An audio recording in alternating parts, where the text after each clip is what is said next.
지금 작가님 같은 경우도 말씀하신 것처럼 직장인으로 시작을 하셨고 여전히 지금도 직장을 다니고 계세요. 그럼에도 경제적 자유를 이루셨단 말입니다. 네, 그 경제적 자유를 이룬 그 첫 번째 단계가 뭐였는지. 일단 전 점심 식사를 할 때는 그 예전에 김밥 1,500원에 팔았었거든요. 그래서 그 두 줄을 3,000원에 사 먹었어요. 이 김밥이 갑자기 2,000원으로 오르더라고요. 그럼 4,000원이 되잖아요. 두 줄이면. 네. 그래서 너무 억울한 거예요. 그랬더니 그 옆에 있는 한솥 도시락에 가니까 3,000원에 치킨 마요, 참치 마요가 팔고 있었습니다. 그래서 그것만 먹었어요. 그것만 먹다가 너무 좀 약간 부족한 거예요. 그래가지고 하루는 사무실에 가서 따뜻한 물과 차가운 물을 섞어서 물을 막 한 3잔 연속으로 마셔서 이렇게 배를 불리고 했거든요.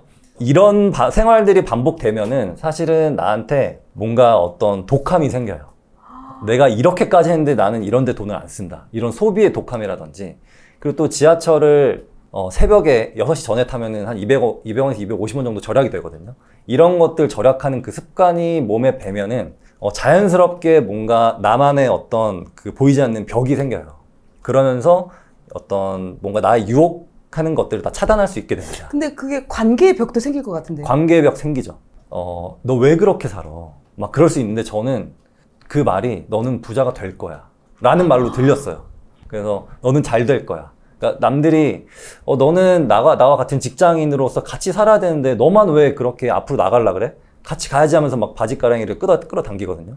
근데 저는 오히려 그거를 차단하고 친구들이 보고 싶을 때는 영상통화를 했습니다. 굳이 만나서 돈 쓰지 않고 그냥 영상통화하면서 그러면서 인간관계 유지했죠. 근데 지금은 뭐 잘 만나고 있어요. 그래서 저는 막 이렇게 절약도 하다가 좀 뭔가 돈을 더 벌기 위해서 블로그로 옷 장사도 했거든요. 그렇다면 그런 일들이 그러니까 투자하기 전에 먼저 종잣돈을 모으기 위해서 극도로 절약을 네. 했었고 네. 그리고 그 절약으로도 부족하니 오히려 또 추가 소득을 벌기 위해서 직장을 다니면서 네. 투잡까지 네. 진행을 하셨던 거예요. 네네. 그리고 또 초반에는 신입사원 때는 회사 끝나면은 7시부터 12시까지 아르바이트도 했어요. 네, 이렇게 하다 보면은 친구들을 만날 수가 없고 그리고 회사에서도 회식을 그냥 자연스럽게 빼줘요. 제 아르바이트 하니까. 네, 그렇게 해서 뭐 돈을 극도로 모을 수가 있었죠. 네, 그렇기 때문에 2년 만에 6천만 원이라는 큰 돈을 모을 수 있었고 네, 거기에 4천은 대출 더해서 1억짜리 토지를 샀습니다. 그게 2010년이군요. 네, 2010년 시작해서 2012년쯤인가 산 것 같아요. 근데 그때 하락장이었거든요. 네, 그래서 되게 좋은 매물들이 많았어요. 어떻게 보면 그 2년의 준비 기간을 만드신 거네요. 맞아요. 투자적인 그러니까 돈을 모으면서 거기에다가 토지와 관련된 공부도 같이 진행을 하신 거예요? 네. 살던 곳이 세류역이었거든요. 세류역이 그 출구가 하나밖에 없는 그 병점역 다음역이에요. 거기서 용산역까지 지하철 타는 시간만 한 1시간 한 2~30분 되는데 거기서 뭐 공부도 하고 이런 시간으로서 되게 공부를 많이 할 수 있었어요. 그래서 출퇴근하시는 것도 이게 일이라고 생각하지 말고 그냥 나의 공부 시간이다, 자유 시간이다라고 생각하시면은 뭐 좋을 것 같아요. 어떻게 보면 그 시간 또 확보하기 위해서 또 아침 일찍 나간 것도 네. 여유로운 그 시간을 확보하기 위해서 맞아요. 하신 부분인 네, 이게 서서 공부하면 힘드니까 앉아서 가려면은 일찍 타야 되기 때문에 일찍 일어날 수밖에 없었죠. 일찍 일어나려면 또 일찍 자면 됩니다. 그래서 미라클 모닝이 어려운 게 아니라 그냥 일찍 자면은 자연스럽게 미라클 모닝이 되죠. 그렇다면 예를 들어서 300만 원 정도, 월급 300만 원 정도 받는다. 그럼 네. 이분 같은 경우는 어느 정도 저축을 해야 돼요? 250만 원은 모아야죠. 250. 그 250은 일단 부모님하고 같이 산다는 그렇죠, 조건이에요. 그렇죠. 네. 왜냐면은 내가 독립을 해서 월세를 내면 월세만도 50만 원이 나가기 때문에 맞아요. 어려울 수 있거든요. 그래서 저는 친구나 아니면은 형제 자매와 이렇게 같이 뭐 독립을 했다면 같이 사는 것도 방법이라고 봐요. 그러면 50만 원으로 생활을 해야 되는 건데 300에서 250만 원을 저축한다는 건 그 밥값만 해도 네. 밥값, 뭐 네. 주거비, 관리비, 뭐 의료비 뭐 이런 거를 다 통틀어서 이 50만 원으로 해결을. 네. 쇼핑은 일단 안 하고요. 그 커피 같은 거는 그 스타벅스 있잖아요. 네. 스타벅스 커피는 기업 총수분들만 먹는 커피입니다. 그냥 일반인들 먹으면 안 돼요. 일반인들은 뭘 먹어야 되냐면 그냥 그 회사에 있는 그 공짜 커피 있잖아요. 그것만 먹을 자격이 있습니다. 찔리세요? 되게 단호하시네요. 네, 저는 스타벅스 커피를 제 돈 주고 사 먹어 본 적이 없어요. 그러니까 우리가 무의식적으로 매일 그냥 쓰는 돈들. 네. 어떻게 보면 커피도 그런 거잖아요. 거의 매일 마시잖아요. 맞아요. 그럼 이 돈이 또 쌓이면 덜 모아지게 되고 맞아요. 이러한 습관들 내가 직장 다니는데 커피 한 잔 못 마셔? 그렇게 따지면은 못할 소비가 없더라고요. 맞아요. 그래서 나에게 주는 선물이라고 막 하면서 소비를 하잖아요. 나에게 주는 선물은 아파트가 더 좋아요. 근데 이 절약을 계속 하다 보면 내가 왜 이렇게 살아야 되지 막 이런 맞아요. 의구심이 들거든요. 맞아요. 그래서 내가 뭐 사고 싶은 게 있잖아요. 예를 들면은 헤드폰이나 이어폰이나 뭐 코트나 이런 거를 너무 사고 싶은데 그 유혹을 이겨내고 안 사면 되게 짜릿해요. 와, 나는 내 유혹을 이겨냈다. 아, 너무 나는 멋진 사람이야. 이렇게 바뀌게 됩니다. 사고 자체가. 근데 저 예전에 그 경험을 떠올리면 참고 참았다가 뭔가 이제 컨디션이 안 좋거나 뭔가 일이 회사에서 스트레스를 많이 받거나 이러면 그동안 못했던 소비를 얘라 모르겠다면서 한꺼번에 막 샀었던. 그런 막 현타가 올 때는 그냥 밖에 나가서 그냥 전력 질주 한번 하세요.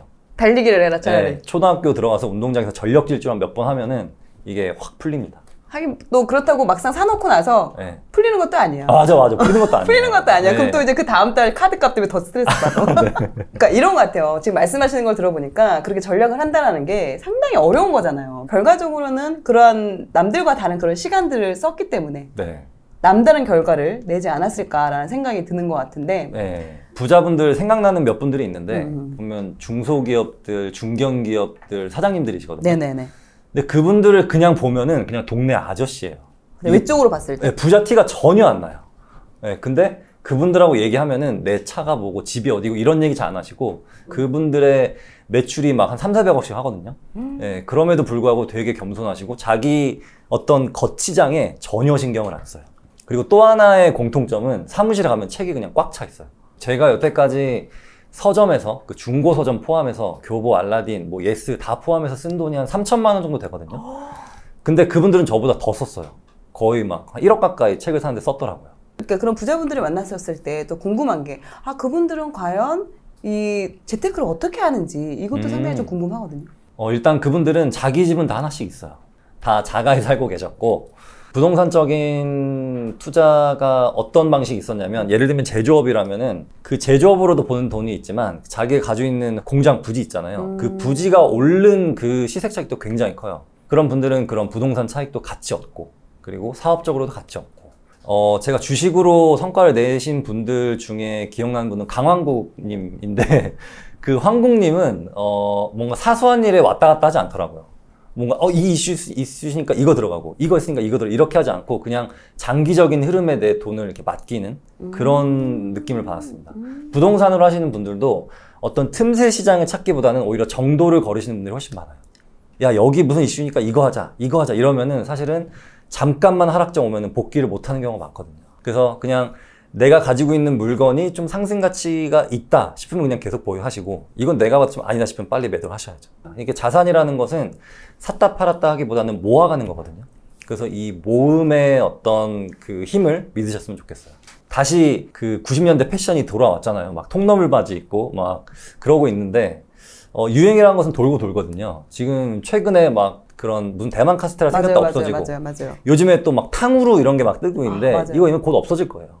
그렇듯이 부동산이라는 것도 막 오피스텔 지산 뭐 막 떴다가 이건 곧 사라지고 본질인 토지와 건물과 아파트 이 세 개만 남을 거라고 보고 있어요. 이 사람은 좀 부자가 될 수 있겠다. 그런 게 좀 보이시나요? 지금은 자산이 별로 없지만 뭔가 이렇게 밝고 그리고 내가 뭔가 해보겠다는 에너지가 느껴지는 분들은 또 잘 되더라고요. 예, 그래서 그 사람들의 어떤 외면보다는 내면을 좀 더 보려고 합니다. 그런데 젊으신 분들일수록 뭐 20대, 30대 초반일수록 겉모습을 보고 판단을 해요. 맞아. 예, 근데 저도 막 이렇게 20대일 때 좋은 차 타는 사람 보고 진짜 저 사람 멋있다. 막 이렇게 생각했는데 지금은 사실은 뭐 차든 옷이든 별로 중요하지 않더라고요. 예를 들면 어떤 게 있을까요? 네, 은근슬쩍 자기 자랑한다든지 아니면은 남욕을 은근히 한다든지 이런 대화를 할 때 좀 비속어를 많이 섞어 쓴다든지 네, 그런 대화에서 좀 느낄 수 있는 것 같아요. 네, 근데 그렇지 않은 분들은 지식은 그렇게 많지 않더라도 지혜는 풍부하구나 이런 게 좀 느껴져요. 네, 그래서 그런 분들은 우리가 뭔가 믿고 맡길 수 있잖아요. 그래서 그분들은 내가 돈을 더 지불해서라도 내 사람으로 만들거든요. 그래서 이 자산이 있으신 분들 주위에는 그런 믿음직하고 성실하신 분들이 있어요. 근데 그런 분들이 그 부자분들한테 꽤 높은 월급을 받고 계시더라고요. 나를 또 돌아보는 시간이 될 수도 있을 것 같습니다. 나는 과연 부자가 될 상인지. 네.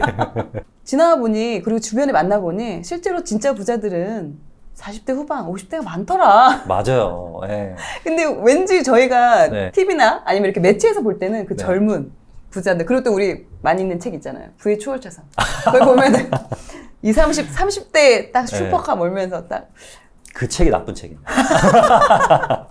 물론 좋은 영향을 끼치지만 네. 또 한편으로는 그 부에 대한 기준을 네. 또 상당히 많이 올려놓은 부분도 맞아요. 있는 것 같아요. 네. 그래서 뭐, 나는 20살에 뭘 이뤘다, 30살에 뭘 이뤘다, 이런 게 너무 많잖아요. 사실 그거는 저는 현실에서 잘 못 봤습니다. 예, 제가 만나본 부자들은 다 최소가 40대 후반이었어요. 그리고 대부분은 50대 중후반이었거든요. 그래서 그분들이 이렇게 차곡차곡 사업을 하고 뭐 투자를 해서 결실이 난 거지, 처음부터 막 초대박을 친다, 이거는 사실은 저는 별로 없다고 봅니다. 맞아요. 그래서 지금 20, 30대 분들 그리고 40대 초중반 분들이 조급해하지 않으셨으면 좋겠어요. 예, 시간이 충분히 있다는 거 아셨으면 좋겠고, 그리고 제가 말씀드리는데 60대까지는 청년, 그리고 70대는 중년, 80대는 노년이에요. 아, 서유보 작가님 딱 이제 기준 정해줬습니까? 네네. 그래서 69살까지는 청년이라는 거 잊지 않으셨으면 좋겠어요. 네, 그래서 너무 조급하지 않고 좀 시간을 가지고 한다면 얼마든지 이룰 수 있다는 거. 네. 맞아요. 왜냐면 저희도 이제 그 뭐 부의주 얼부나 이렇게 사연 들어오는 거나 아니면 또 많은 수강생분들이나 이렇게 만났을 때 저는 지금 40대라 너무 늦은 것 같다. 이런 이야기를 정말 많이 하시거든요. 네. 또 제가 아는 70대 중반의 어떤 할머님이 계신데, 그분도 저랑 같이 투자를 많이 하셨거든요. 뭐 공동 투자가 아니라 그냥 어디 막 경매장에서 만난다든지, 아니면 좋은 물건이 있으면 같은 부동산에 가서 거래를 한다든지, 막 이런 거래를 하는데, 그분이 되게 지금 정정하세요. 그런데 친구들은 뭐 이렇게 여행 가고 뭐 이런 거를 좋아하지만 자기는 이 투자가 그래도 가장 재밌대요. 네, 그래서 저는 그분이 되게 대단하시다고 느낀 것 같습니다. 네. 오, 그러네요. 지금 내가 40이야. 그럼 40에 시작해서 30년 한데 결과를 못 낼까요? 무조건 내죠. 네.